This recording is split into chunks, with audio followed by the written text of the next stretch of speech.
That's the most ludicrous proposal that I have ever heard. There's one right down the road. It was obviously a topic of discussion for the council this Oh, year. I know. I've heard it. We have and I do appreciate Bowie Claw. I mean, they have stepped up. They're very organized, and they're doing good things for the county, for the city and the county actually. Being more proactive in doing education about animals. Oh, that's and fine. So, yeah. Obviously, the other part of that, they've been advocating for an additional temporary holding facility for the animals here in the city. As you indicated, the Prince George's County just opened up a brand new facility just last year. It's closer than the previous one was down in Upper Marlboro. Yeah. They actually just sent out an invitation. They're doing an open house in September. So I think one of the things the council wanted to do as part of the discussion, we didn't put it in the budget or the capital improvement program for this year. We put it as kind of a placeholder. We had the task force last year that came forward with a recommendation. I personally felt there wasn't enough information there to support going forward with that. Not only the capital expense, which Claw was willing to offset with some funding that they received, but for the ongoing operating expenses that we would have. I don't see the reality of it. I just for don't. a shelter. Yeah. So I'm not necessarily opposed to it. I just don't think we had enough information on what the costs were going to be for us to move down that road. But there are other things, and something that the city council did agree to was to establish another volunteer committee related to animal control.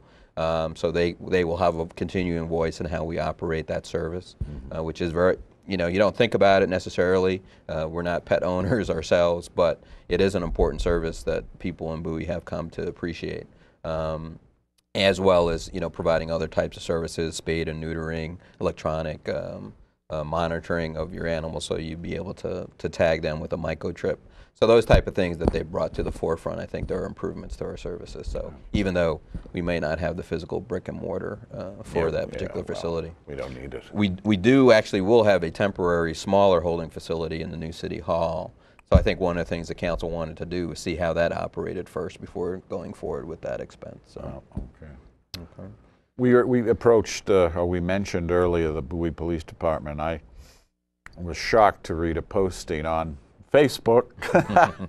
Michael Rock, who's Jerry Devlin's son-in-law and the husband of one of my former good reporters.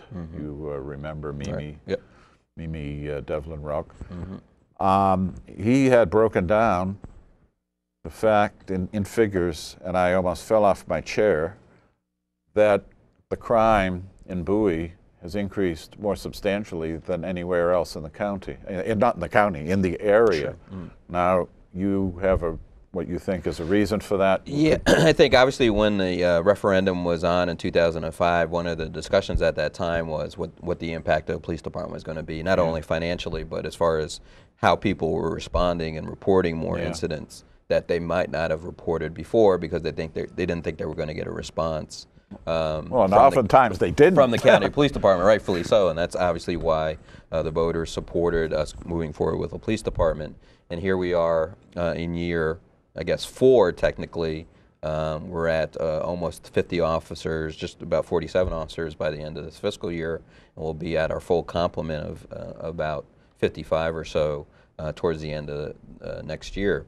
And one of the things that we're seeing is that people are reporting more crimes that they hadn't reported before.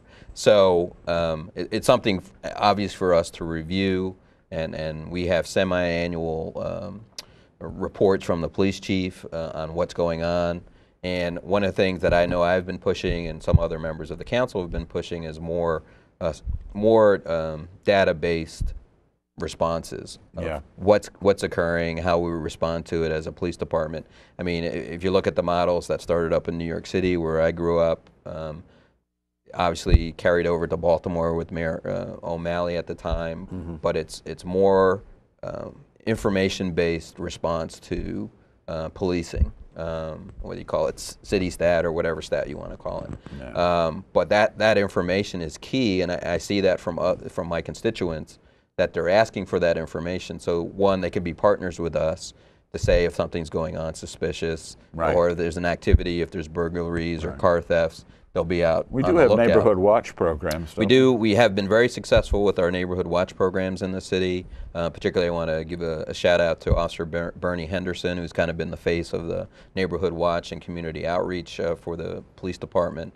I think at our last report, we probably had well over 25 neighborhood watches. Wow, well, that's good. And one of the things that we're doing a little bit different than when the county had neighborhood watches is we're not being strict about, you know, you have to have a certain percentage of homeowners all agree to have a neighborhood watch. If enough of a group or a homeowners association is willing to step up and say, Yeah, we want yeah. one, we're willing to come in, put up the signs, do the education part of it. So that's been a factor, and so people are more aware, and therefore they're reporting more incidents. And I think that's part of it, but I think that's something we still need to look at in order for us to be responsive to the concerns that are going out there. You know, is there a spike in, and we've had these similar incidents where you've had a neighborhood has had several burglaries, it's the same person that's occurring, or car thefts, or those type of things. Obviously, the town center is still a major place yes. for what's going on, and which makes sense in all honesty. You get a lot of shoplifting calls and some of the stolen vehicle calls there. So, but I think information is power, and knowledge about that helps the community, help the police department to respond to those issues. Yeah. And I do that, again, through my emails. You know, as we get reports in from the police department, I'll send that out specifically to that neighborhood. Yeah. Because I break it down that way to say, hey, this is what's going on. You know, be aware if you hear something. So that has been, and I think I'd have to say we've been very responsive as a police department to concerns. Not to say that it was never guaranteed when we got a police department that crime would drop to zero. I don't think anybody had that expectation, but our response to it has to be But I better. must say I was surprised at that. Yeah, I'd like to see those, and I'll try to look at those. As I said, we have the police chief come before us at least twice a year. We have another one in the fall. I'll look at that information and ask her. One of the difficulties that at least the police chief has expressed to us, and sometimes I wouldn't say I'm critical, but I ask a lot of questions, is about how we have access to that data.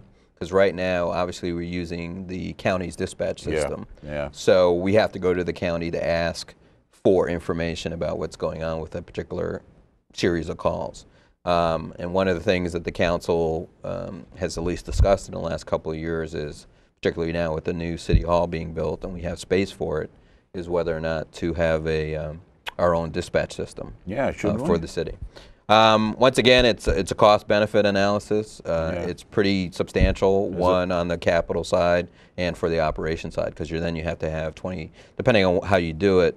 If you look at other jurisdictions like Greenbelt, which has its own dispatch, it's several $1 million a year in additional expenses, both to maintain it and to operate it with personnel. So again, it's a major cost. It's something that we will work our way to as a city that eventually we may need. I think the police chief is getting us that information. But then you can control what the information is and how you respond, where you put your officers to respond to those issues as we get more officers. It just seems logical, because I come from a community in Connecticut that are about the size of Bowie, and of course everything was there. It was, even the electric generating plant was theirs. And I just think it works better. Yeah, and I think, the history of the city has been is for us to have more autonomy in the services that we provide. Obviously, we have to pay for those services. Oh, yeah, I know. We hear that sometimes, and that's one of the reasons I wasn't supportive, of the tax increase that we had this year, because I thought we could get by with a lower obligation on our residents, because obviously, it's a situation where substantially most of our tax revenues come from residential property owners as opposed to commercial. And obviously we're trying to do that. We have some requests for improvements, at the marketplace that we're looking at, which may involve a new opportunity for us for using tax increment financing, which we haven't done before as a city. We just adopted a policy a week or so ago to at least have a basis for when somebody comes to us to say, we want to do some development and we want city support in doing that, financial support. Isn't it amazing, though, speaking of the shopping centers, the transformation of Hilltop? Hilltop is, you know, we've had that at Hilltop. We've had that obviously at Free State. Free State, yeah. We see it. We've seen it at Collington Plaza on 301.